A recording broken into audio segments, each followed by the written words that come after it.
नमस्कार विद्यार्थी मित्रांनो, आज आपण पुरालेख विद्या किंवा पेलिओग्राफी याची माहिती घेऊ। पेलिओग्राफी म्हणजे काय? तर पेलिओग्राफी याचा अर्थ होतो पुरालेख विद्या। म्हणजे कॉइन्स वरती असेल, शिलालेखांवरती असेल, जे भाषा किंवा लिपी लिहिली असेल तिचा अभ्यास। आता आपण हे थोडंसं विस्तृतपणे समजून घेऊ। भाषा म्हणजे काय, लिपी म्हणजे काय आणि शैली म्हणजे काय। भाषा म्हणजे लँग्वेज, लिपी म्हणजे स्क्रिप्ट आणि शैली म्हणजे स्टाईल। एक उदाहरणादाखल समजून घेऊ। आजकाल व्हॉट्सअप सगळेच वापरतात। व्हॉट्सअपमध्ये मराठीमध्ये किंवा आपण जेव्हा एखाद्या मित्रमैत्रिणीला संदेश टाकतो किंवा कोणत्याही व्यक्तीला जेव्हा संदेश टाकतो, जसं की मी जेवलो आहे किंवा माझे जेवण झाले आहे किंवा एखादा मी येतो आहे असा एखादा छोटा मेसेज टाईप केला।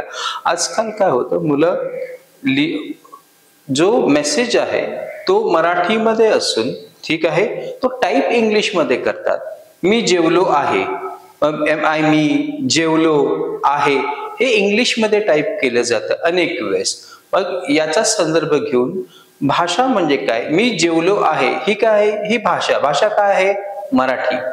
जे टाईप व्हॉट्सअपवर तर लिहिताना काय मेसेज टाकताना जे टाईप केलं मी जेवलो, जे इंग्लिश मध्ये जी वापरली ती लिपी, ठीक आहे। मग ते लिपी काय झाली, मग इंग्लिश। आणि स्टाईल, सो पहिलं समजलं भाषा, भाषा आपण मराठी वापरली, लिपी ही इंग्लिश वापरली, आणि स्टाईल म्हणजे आपण ज्या प्रकारे लिहितो, लेफ्ट टू राईट लिहितो किंवा राईट टू लेफ्ट लिहितो।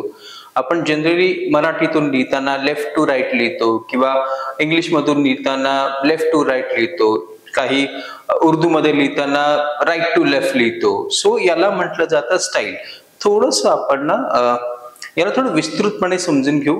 खूप सोपं आहे, भाषा, लिपी आणि स्टाईल। मग आपण त्याच्यावरून काय काय समजतं त्याचा अभ्यास जो आहे तोच म्हणजे काय, पुरालेख विद्या किंवा पेलिओग्राफी। आता त्याच्याबद्दल थोडीशी आधी एक कल्पना समजून घेऊ। समजा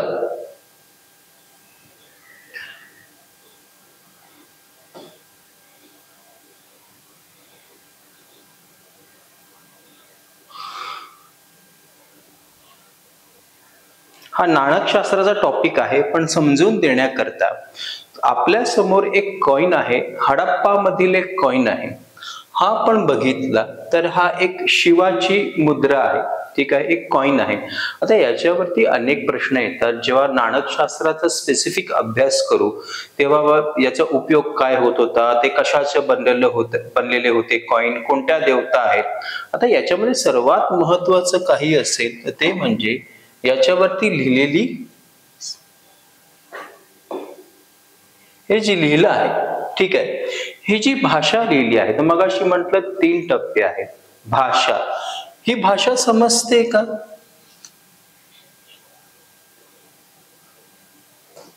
ठीक आहे, तुम्ही बघा, ही भाषा समजते का आपल्याला? तर नाही। सो भाषा नाही माहिती। हडप्पा संस्कृतीची भाषा आपल्याला माहिती नाही, ठीक आहे। त्याची स्टाईल, आणि आता राहिली स्क्रिप्ट आणि स्टाईल। तर तुम्ही स्क्रिप्ट बघाल तर स्क्रिप्ट जनरली म्हटली जाते पिक्टोग्राफिक आहे, म्हणजे याच्यामध्ये पिक्चरचा वापर केलाय आणि काही शब्दांचा वापर केलाय। सो आपल्याला जी स्क्रिप्ट आहे ती पिक्टोग्राफिक आहे। आणि स्टाईल, आता स्टाईल मध्ये बघितलं तर हडप्पाची जी लिहिण्याची स्टाईल आहे ती बोस्टोफेडॉन म्हटली जाते। बोस्टोफेडॉन म्हणजे एकदा डावीकडून उजवीकडे लिहिणं, एकदा उजवीकडून डावीकडे लिहिणं। सो एकदा ते लोक डावीकडून उजवीकडे, मग उजवीकडून डावीकडे लिहत असत। आता मग त्यावरती अनेकांना प्रश्न पडतो की जर आपल्याला त्यांची भाषा किंवा लिपी जर माहितीच नाही आहे त्यांनी काय लिहिलंय, तर आपल्याला कसं कळतंय की हे डावीकडून उजवीकडे, उजवीकडून डावीकडे लिहित आहेत। तर आपण जेव्हा लिहितो, जेव्हा मराठी किंवा इंग्लिश लिहितो तेव्हा सुरुवातीला लिहिताना अतिशय सुवाच्य अक्षरात लिहायचा प्रयत्न करतो, पण शेवटी जेव्हा आपण जसं लेफ्ट टू राईट जातो, शेवटी कमी जागेमध्ये जास्त शब्द टाकायचा प्रयत्न करतो, तेव्हा तिकडे थोडीशी गिचमीड होते किंवा अनेक शब्द एका ठिकाणी येतात तेव्हा थोडंसं स्पेस कमी पडते. तर यांच्या अशा गिचमीड झालेले शब्द ते उजव्या बाजूलाही सापडले आणि डाव्या बाजूलाही सापडले. म्हणून असं समजलं जातं की ही बोस्टोफेडॉन आहे. डावीकडून उजवीकडे पण लिहिली जाते, मग उजवीकडून डावीकडे, मग डावीकडून उजवीकडे, मग उजवीकडून डावीकडे. हे लक्षात घ्या. सो 3 गोष्टी समजल्या. भाषा, लँग्वेज, स्टाईल आणि स्क्रिप्ट याचा वारंवार उल्लेख येईल. आता याच्यामध्ये सर्वात महत्वाचं काही असेल तर आपण परत आपल्या मूळ मुद्द्याकडे आपण वळूया.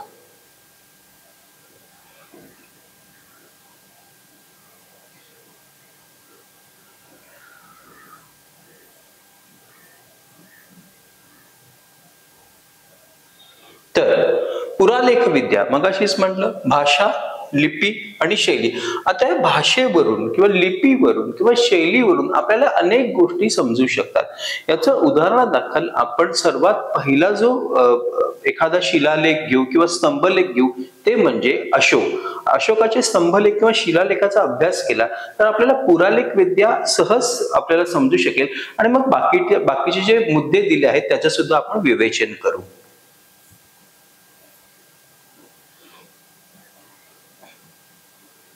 हे बघा आपल्या समोर दिलेला आहे अशोकाचे शिलालेख. कसं आहे अशोक 1837 पर्यंत जगामध्ये जे ग्रेट राजे झाले, जे प्रसिद्ध राजे झाले किंवा ते ज्यांच्या पुढे द ग्रेट लागतं, जसे की Ashok the great, Shivaji the great, Akbar the great, ज्यांच्या पुढे द ग्रेट ही पदवी लागते, असे जगामध्ये अनेक राजे झाले पण त्याच्यामध्ये द ग्रेट हे लागणारे खूप कमी आहेत. ठीक आहे. आणि संपूर्ण जगामध्ये ज्या राजाला मान्यता दिली की हा सर्वात श्रेष्ठ आहे तर तो म्हणजे अशोक. संपूर्ण नुसतं भारतामध्ये नाही तर संपूर्ण जगामध्ये अशोकाला सर्वात ग्रेट राजा मानलं जातं. तर ग्रेट का मानलं जातं? एखादा राजा युद्धामुळे ग्रेट होतो, एखादा राजा धर्म प्रसारामुळे ग्रेट होतो. यांनी दोन्ही कार्य केलेली आहेत म्हणून याला सर्वात ग्रेट. त्याने कलिंगासारखं सर्वात मोठं युद्ध केलंय आणि बौद्ध धर्मासारखा सर्वात मोठा धर्म प्रसार केलेला आहे. एक वेळ अशी आली की वैदिक धर्म भारतातून नष्ट होतो की काय ही परिस्थिती आलेली होती.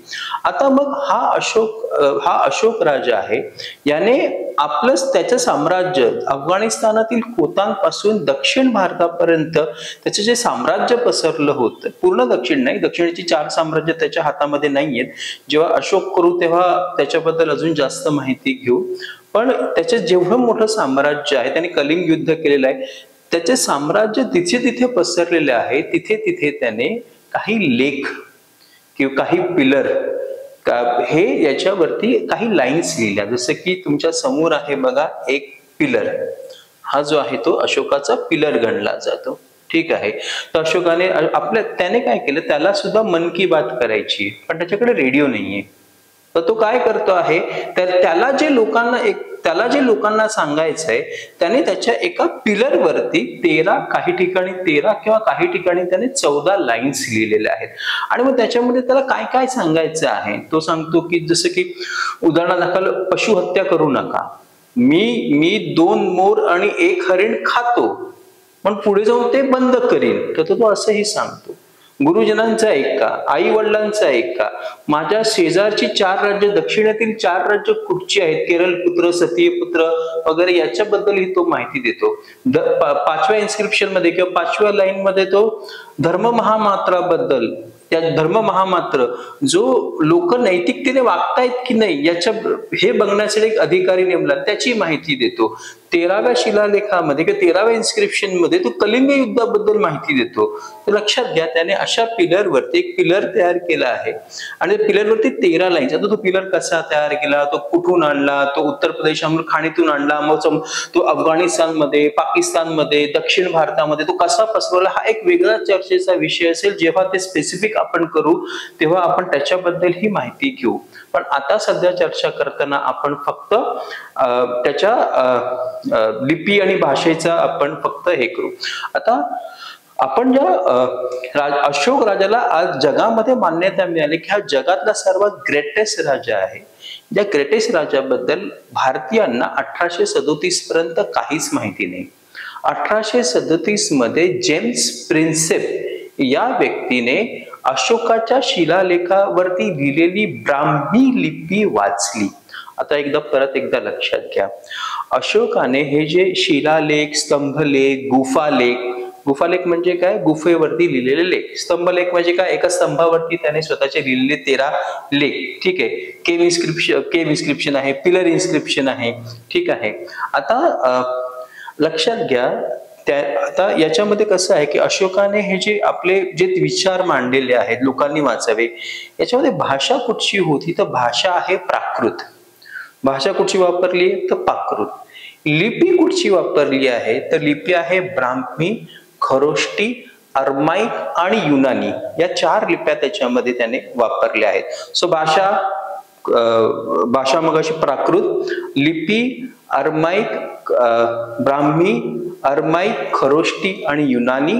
आणि त्याची जी स्टाईल आहे, प्रत्येकाची स्टाईल लिहिण्यात वेगळी आहे. ब्राह्मी बाबा लेफ्ट टू राईट लिहिली जाते, किंवा अरमाईक आणि खरोष्टी बाबा हे त्या राईट टू लेफ्ट लिहिल्या जातात, कारण ते थोडशा फारशीशी भाषेशी कनेक्टेड आहे, अशात आहे. तर अशा प्रकारे सो आज भारतामध्ये,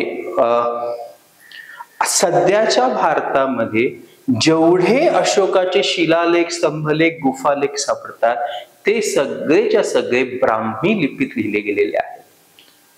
अफगाणिस्तान आणि पाकिस्तान, जेथून आपल्याकडे बाहेरून लोक आली, ठीक आहे, अफगाणिस्तान आणि पाकिस्तानमध्ये शहाबाजगडी आहे, मानसेहरा आहे, येथे जे सापडतात ते शिलालेख जे आहेत ते अरमाईक, खरोष्टी, अरमाईक आणि युनानी म्हणजे ग्रीक. आणि युनानी सुद्धा तिकडूनच आले ना, फारसी सुद्धा तिकडूनच आलेले आहेत. भारताचा सिंध पाठ सुद्धा फारशांच्या हातामध्ये आहे. भारतात जर आपण बघू, पहिलं आक्रमण जेव्हा बघू तर भारतावरती सर्वात पहिलं आक्रमण हे फारशांचं झालेलं आहे. त्यांनी भारताचा सिंध पाठ स्वतः कॅप्चर केलेला आहे आणि ते म्हणतात आमच्या प्रांताचे 24 भाग आहेत, त्यापैकी 19वा भाग हा भारत आहे. आता तुम्हाला समजलं असेल भाषा काय, लिपी काय आणि स्टाईल काय. तर याच्याबद्दल आपण थोडीशी चर्चा केली. तो अजून काही राहिलंय का बघू. ठीक आहे. जेम्स प्रिन्सेप बद्दल माहिती मिळवली. ब्राह्मी लिपी, देवानाम पियदस्सी जे आहे हे अशोक जेव्हा त्याच्या पिलर मध्ये जेव्हा नाव वापरतो तेव्हा तो स्वतःला देवानाम पियदस्सी म्हणजे देवांना प्रिय असलेला अशोक म्हणतो आणि त्याचे 13 लाईन्स लिहिलेले आहेत. तसं आहे रॉक एडिक्ट म्हणजे एखाद्या दगडावरती त्याने लिहिलेले आहेत. गिरनार आहे, आपण त्याच्यावरती स्पेसिफिक चर्चा सुद्धा करू. सो गिरनार आहे गुजरातला आहे, सोपारा हा महाराष्ट्रामधला रॉक एडिक्ट आहे. किंवा धौली आणि जौगड, जेव्हा कलिंगा जिंकलं तर कलिंगा जिंकल्यावरती अशोकाने 2 स्तंभलेख लिहिले, त्याला म्हटलं जातं धौली आणि जौगड. ठीक आहे. तर त्याच्यावरती ही चर्चा केली जाते. तर ते आहे पिलर एडिक्ट आहे, त्याचे पिलर जे आहेत, जसे पिलर जे आहेत ते पिलर सुद्धा त्याचे अनेक प्रसिद्ध आहेत त्याचे. ठीक आहे. आणि केव इन्स्क्रिप्शन, तर याच्याबद्दल सुद्धा माहिती दिलेली आहे. ठीक आहे. लँग्वेज बद्दल चर्चा झाली. भाषा प्राकृत आहे, स्क्रिप्ट जी आहे ती ब्राह्मी आहे, खरोष्टी आहे, अरमाईक आहे आणि ग्रीक आहे. आता ब्राह्मी मगाशीच म्हणतो लेफ्ट टू राईट लिहिली जाते, खरोष्टी राईट टू लेफ्ट लिहिली जाते आणि अरमाईक जी आहे, खरोष्टी आणि अरमाईक जी आहे ती राईट टू लेफ्ट लिहिली जाते. ग्रीक जशी इंग्लिश लिहिली जाते तशीच लिहिली जाते. तर आपण परत पहिल्या मुद्द्याकडे वळू. तर पुरालेख विद्या, जर थोडक्यात म्हणायचं म्हणजे पुरालेख विद्या म्हणजे काय, तर प्राचीन लेखनाच्या लिपीचा अभ्यास. ज्या लिपी आहे, भाषा आहे, त्यांचा अभ्यास करणं म्हणजेच काय झालं, पुरालेख विद्या किंवा पेलिओग्राफी. काय होतं याच्यामुळे आपल्याला त्या काळात काय गोष्टी घडल्या याच्याबद्दल माहिती मिळते, काही तारखांची माहिती मिळते, एखाद्या राजाने त्याला एखादी पदवी दिली असेल त्याची माहिती मिळते, कारण ते पदव्या आहे, ती सण आहे, त्यामुळे मग गुप्त काळ सुद्धा कळतो, किंवा त्याचे शक एरा कळतो, किंवा त्या राजाने एखादी पदवी घेतली ते कळतं, महत्वाचं एखादं कार्य केलेलं ते कळतं. मग हे तुम्ही इन्स्क्रिप्शन ह्या ज्या भाषा आहे हे तुम्ही दगडावरती लिहिलेल्या असतील, एखाद्या कॉइन्स वरती लिहिलेल्या असतील, एखाद्या मंदिरावरती लिहिल्या असतील, एखाद्या ताम्रपटावरती लिहिल्या असतील, त्याच्यातले 2 महत्वाचे मुद्दे ठरतात. ते म्हणजे शिलालेख, वेगवेगळे शिलालेख शिलालेख, स्तंभलेख, गुफालेख अशा काही गोष्टी आहेत का त्या सुद्धा आपण याच्या पुढच्या भागात बघू. आणि दुसरं म्हणजे नाणेशास्त्र, जो आपण जो विषय घेतो आहोत तर इतिहासाची साधने आणि इतिहासाच्या साधनांमधलाच हा पहिला पाठ आहे. त्याच्यामध्ये आहे एक टॉपिक म्हणजे पुरालेख वेदा. शॉर्ट आहे, समजला तर अतिशय चांगल्या प्रकारे लिहिता येतो. आणि याच्याशी संबंधित जे शिलालेख आणि मुद्रा नाणकशास्त्र आहे याच्याबद्दल माहिती आपण पुढच्या लेक्चरमध्ये मिळवू. थँक्यू.